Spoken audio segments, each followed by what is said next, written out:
नमस्कार दोस्तों, स्वागत है अपनी इस यूट्यूब चैनल में। बच्चों, आज हमें जो है 1991 का जीएस के महत्वपूर्ण क्वेश्चन जो पेपर हुए थे पीसीएस के, यूपी पीसीएस, उसी का प्रेडिक्शन लेके आए हैं व्याख्या सहित। तो आइए देखते हैं। पहला क्वेश्चन है कि महात्मा गांधी के राम राज के युगल सिद्धांत कौन थे। तो महात्मा गांधी के राम राज के युगल सिद्धांत सत्य और अहिंसा थे। गांधी जी के राम राज का युगल सिद्धांत सत्य अहिंसा में निहित है। अगला क्वेश्चन देखेंगे हम लोग। निम्न में से कौन स्वराज दल से संबंधित नहीं था। तो स्वराज दल से संबंधित कौन नहीं थे। तो ये जो है फ्रेंड्स है राजगोपालाचारी, ये स्वराज दल से संबंधित नहीं थे। अयंगर, विट्ठल भाई पटेल, मोतीलाल नेहरू, ये सब जो है स्वराज दल से संबंधित थे। अगला क्वेश्चन है, व्याख्या आप लोग देखते रहिए। महात्मा गांधी के राजनीतिक गुरु कौन थे। ये बहुत बार परीक्षाओं में पूछा जाता है कि महात्मा गांधी के राजनीतिक गुरु कौन थे। तो गोपाल कृष्ण गोखले महात्मा गांधी के राष्ट्रीय गुरु थे, राजनीतिक गुरु थे। गोपाल कृष्ण गोखले ने पहली बार राजनीति में 1889 में इलाहाबाद में हुए कांग्रेस अधिवेशन से प्रवेश किया था बच्चों। और गोखले उदारवादी होने के साथ साथ सच्चे राष्ट्रवादी भी थे। गरम दल के लोगों ने इन्हें दुर्बल हृदय का उदारवादी एवं अंग्रेजों ने छिपा हुआ राजद्रोही कहा है। इन्होंने 1905 में बनारस में हुए कांग्रेस अधिवेशन की क्या की थी, अध्यक्षता भी जो है की थी फ्रेंड्स। अगला क्वेश्चन है कि जलियांवाला बाग हत्याकांड कब हुआ था। तो जैसे जलिया और जा से जनरल डायल से संबंधित है। यानी जो है जलियांवाला बाग किससे संबंधित है, जनरल डायल संबंधित फ्रेंड्स है। ये कब हुआ था, 13 अप्रैल 1919 को हुआ था जलियांवाला बाग। अगला क्वेश्चन देखेंगे हम लोग। नेक्स्ट क्वेश्चन है कि जो है, अगला क्वेश्चन है कि बहिष्कृत भारत पत्रिका से संबंधित थे कौन। यानी बहिष्कृत भारत पत्रिका से कौन संबंधित थे। तो B R Ambedkar, doctor Bhimrao Ambedkar भारतीय संविधान के क्या थे, जनक थे। ये जो है बहिष्कृत भारत पत्रिका से संबंधित थे। थोड़ा व्याख्या देखेंगे हम लोग कि डॉक्टर भीमराव अम्बेडकर 1927 ईस्वी में मराठी भाषा में बहिष्कृत भारत पत्रिका का प्रकाशन किया था। और 1924 ईस्वी में उन्होंने बम्बई में बहिष्कृत हितकारी सभा की भी स्थापना की थी।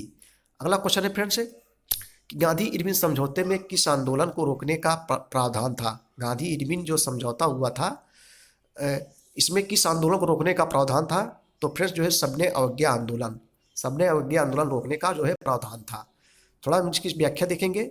सबने अवज्ञा आंदोलन का प्रारंभ 12 मार्च 1930 को प्रसिद्ध डांडी मार्च के साथ आरंभ हुआ था। इसका कारण साइमन विरोधी आंदोलन और क्रांतिकारी आतंकवाद का पुनर्जीवित होना और साम्यवादी के नेतृत्व में कामगारों द्वारा उग्र विरोध है।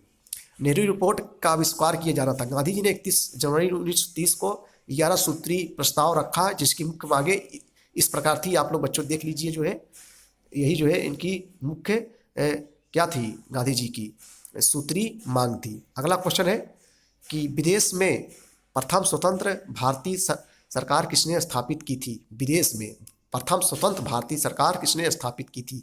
तो फिर जो है राजा महेंद्र प्रताप सिंह ने जो है स्थापित की थी। विदेशों में प्रथम भारतीय सरकार की स्थापना राजा महेंद्र प्रताप ने जो है 1915 से 1956 में काबुल में की थी।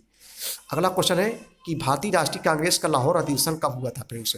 तो भारतीय राष्ट्रीय कांग्रेस का लाहौर अधिवेशन जो है 1929 ईस्वी में हुआ था। इसका सही जवाब जो है बी हो जाएगा।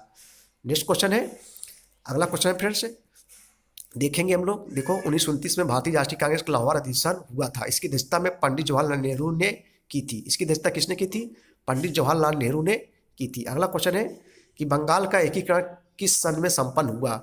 तो बंगाल का जो एकीकरण हुआ था, बंगाल का एकीकरण किस सन में संपन्न हुआ था। तो 1912 ईस्वी में संपन्न हुआ था। अगला क्वेश्चन है कि स्वराज मेरा जन्मसिद्ध अधिकार है उद्घोषणा किसने की थी। स्वराज मेरा जन्मसिद्ध अधिकार है उद्घोषणा किसने की थी। तो बाल गंगाधर तिलक ने जो है की थी। कितने की थी, बाल गंगाधर तिलक ने। स्वराज मेरा जन्मसिद्ध अधिकार है, इसे मैं जो है लेकर रहूंगा। थोड़ा फिर से हम लोग व्याख्याएंगे कि स्वराज मेरा जन्मसिद्ध अधिकार है, मैं इसे लेकर रहूंगा का नारा बाल गंगाधर तिलक ने दिया था। यह नारा उन्होंने होम रूल आंदोलन के दौरान दिया था। और महात्मा गांधी ने भारत छोड़ो करो या मरो हे राम का नारा दिया था। नेक्स्ट है कि करो या मरो का नारा किसने दिया था। तो फ्रेंड्स जो है करो या मरो का नारा जो है गांधी जी ने दिया था। गांधी जी के भाषण का बिजली जैसा असर हुआ। सबसे पहले उन्होंने स्पष्ट किया कि असली संघर्ष इसी क्षण से शुरू नहीं हो रहा है, आपने सिर्फ अपना फैसला करने का अधिकार मुझे सौंपा है।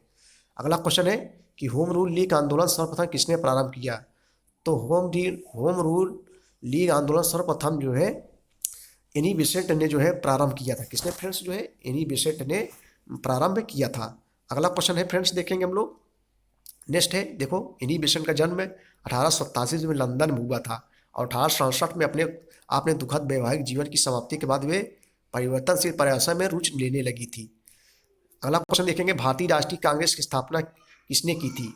वेरी इंपॉर्टेंट क्वेश्चन है, बहुत बार परीक्षाओं में पूछा गया है। तो भारतीय राष्ट्रीय कांग्रेस की स्थापना जो है ए ओ हुम, सर ओरिएंटल हुम ने जो है की थी। ये एक रिटायर्ड फ्रेंच जो है क्या थे, एक अंग्रेज अधिकारी थे। भारतीय राष्ट्रीय कांग्रेस की स्थापना 1885 में हुई थी। उस समय के 72 राजनीतिक कार्यकर्ताओं ने इसकी नींव रखी थी। अखिल भारतीय स्तर पर यह भारतीय राष्ट्रवाद को पहली सुनियोजित अभिव्यक्ति थी। एक अवकाश प्राप्त अंग्रेज आईपीएस अधिकारी ए ओ हुम ने कांग्रेस की स्थापना में महत्वपूर्ण भूमिका निभाई थी। नेक्स्ट क्वेश्चन है, अगला क्वेश्चन देखेंगे हम लोग, दादा भाई नौरोजी आमतौर पर किस नाम से जाने जाते थे? तो दादा भाई नौरोजी को फ्रेंड्स हम लोग ग्रांड ओल्ड मैन के नाम से ऑफ इंडिया के नाम से जाना जाता है। दादा भाई नौरोजी को grand old man of India के नाम से जाना जाता है। गुरुदेव के नाम से रविन्द्रनाथ टैगोर को और पंजाब केसरी के नाम से लाला लाजपत राय को जाना जाता है। अगला क्वेश्चन है कि भारतीय राष्ट्रीय कांग्रेस का प्रथम विभाजन कब हुआ था? तो भारतीय राष्ट्रीय कांग्रेस का प्रथम विभाजन जो है 1907 ईस्वी में फ्रेंड्स हुआ था। कब हुआ था? 1907 में, सूरत अधिवेशन में 1907 में कांग्रेस विभाजित हो गई और लगभग इसी समय बंगाल में क्रांतिकारी आतंकवाद का उदय हुआ और नरम राष्ट्रवादियों की भी ऐतिहासिक भूमिका 1907 तक पहुँचते पहुँचते समाप्त हो गई थी। अगला क्वेश्चन है, इंकलाब का नारा किसने दिया था? तो इसे इंकलाब इसे इकबाल, इंकलाब का नारा किसने दिया था? मोहम्मद इकबाल ने जो है फ्रेंड्स दिया था। तो ये था जीएस